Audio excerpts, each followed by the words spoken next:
Hi friends, నేను మీ మహాతో ముచ్చట్లు ఛానల్కి స్వాగతం అండి. ఎలా ఉన్నారు అందరూ బాగుండాలి, అందులో నేను ఉండాలి. ఒక ప్రక్క వర్షాలు స్టార్ట్ అయిపోయాయి, మరొక పక్క పిల్లల స్కూల్స్ స్టార్ట్ అయిపోయాయి. స్కూల్ స్టార్ట్ చేసిన ఫస్ట్ రోజే పాలకూర పప్పు వండి లంచ్ బాక్స్ కడితే మా పిల్లలు ఇంటికి రావడంతోనే కంప్లైంట్లు మొదలు పెట్టారండి.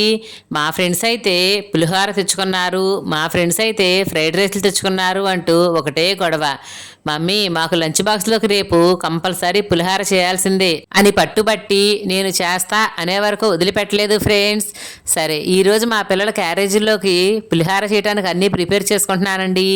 మరి ఈరోజు వాళ్ళ కోసం నేను చింతపండు పులిహోర చేస్తున్నాను ఫ్రెండ్స్. మరి ఎలా చేస్తున్నాను అనేది మీకు కూడా వీడియో షేర్ చేస్తున్నాను, చూసేయండి. మరి ఈ పులిహోర మా పిల్లలకి, మరీ ముఖ్యంగా మా వారికి చాలా ఇష్టం అండి. అలాగే బ్యాచిలర్స్ కూడా చాలా సింపుల్గా ఈజీగా చేసుకోవచ్చు ఫ్రెండ్స్. ముందుగా 100 గ్రాముల చింతపండుని తీసుకొని ఆ చింతపండులో ఉన్న ఈనెలు, పీచులు, గింజలు అన్నీ తీసివేసి ఒక గంట సేపు నాననివ్వండి. ఇలా గంట సేపు నానిన తర్వాత ఆ చింతపండు పువ్వులాగా నానుతుంది ఫ్రెండ్స్. అంటే రసం తీయటానికి గుజ్జుగా ఉంటుందన్నమాట. ఇప్పుడు ఈ చింతపండు రసాన్ని ఒక వడబట్టలో అంటే చిల్లుల గిన్నెలో వేసి చింతపండు నుండి రసాన్ని సపరేట్ చేయాలండి. ఇప్పుడు ఈ చింతపండు గుజ్జుని స్టవ్ మీద పెట్టి ఉడికించుకోవాలి ఫ్రెండ్స్. రసం తీయగా మిగిలిన ఈ చింతపండుతో ఇత్తడి బిందెలు కానీ ఇత్తడి కాగులు కానీ తోమితే తెల్లగా వస్తాయండి. మనం పీతాంబరి పౌడర్ వాడితే ఎలా మెరుస్తాయో అంతకంటే ఎక్కువ షైన్ వస్తుంది ఫ్రెండ్స్.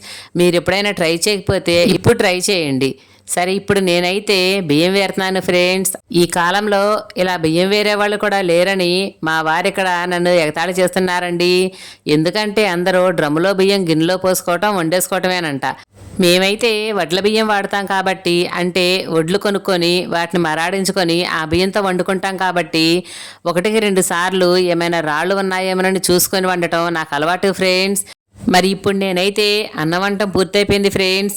ఈ విధంగా వేడి అన్నాన్ని ఈ బేషన్లో వేసి ఈ వేడి అన్నంలోకి పసుపు, అలాగే ఉప్పు, అలాగే పచ్చి నూనెతో పాటుగా పచ్చి కరివేపాకు, కొత్తిమీర ఇవన్నీ వేడి అన్నంలో వేసి అన్నానికి బాగా పట్టిస్తే పులిహోర మంచి టేస్ట్ వస్తుంది ఫ్రెండ్స్. తాలింపులో ఫ్రై అయిన కరివేపాకు కంటే ఇలా వేడి అన్నంలో పెట్టే పచ్చి కరివేపాకు, అలాగే పచ్చి ఆయిల్ వేయటం వలన టేస్ట్ ఎక్కువగా ఉంటుందండి. ఇక్కడ నేను చింతపండు రసాన్ని ఆల్రెడీ ఉడికించి పక్కన ఉంచుకున్నాను ఫ్రెండ్స్. ఇలా ఉడికించి పక్కన ఉంచుకున్న చింతపండు రసాన్ని మనం బేషన్లో వేసుకున్న అన్నంలో కలుపుకొని పులుపు చూసుకోవాలి. అంటే ఎక్కువ కాకుండా తక్కువ కాకుండా కరెక్ట్గా వేసుకొని ఒకసారి అన్నం మొత్తాన్ని మనం వేసిన ఉప్పు, పసుపు, ఆయిల్, చింతపండు పులుసు అన్నీ అన్నానికి పట్టేలాగా బాగా కలుపుకోవాలండి.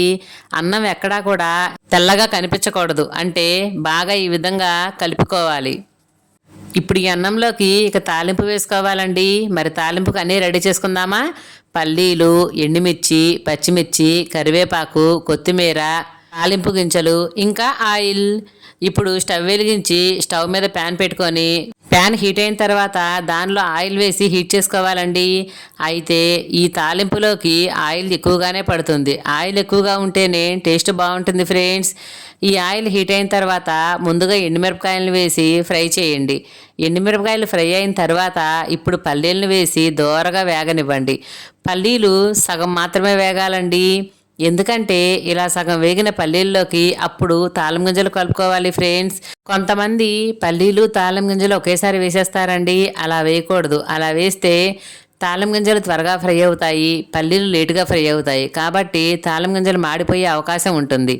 ఇలా పల్లీలు సగం వేగిన తర్వాత ఇప్పుడు వాటిల్లోకి తాళం గింజలు కలిపి అవి కూడా సన్నని మంట మీద ఎర్రగా ఫ్రై చేసుకోవాలి. ఇప్పుడు ఇలా ఫ్రై అయిన తాలింపులోకి పచ్చిమిర్చిని చీలికలుగా చేసి వేసుకోవాలండి.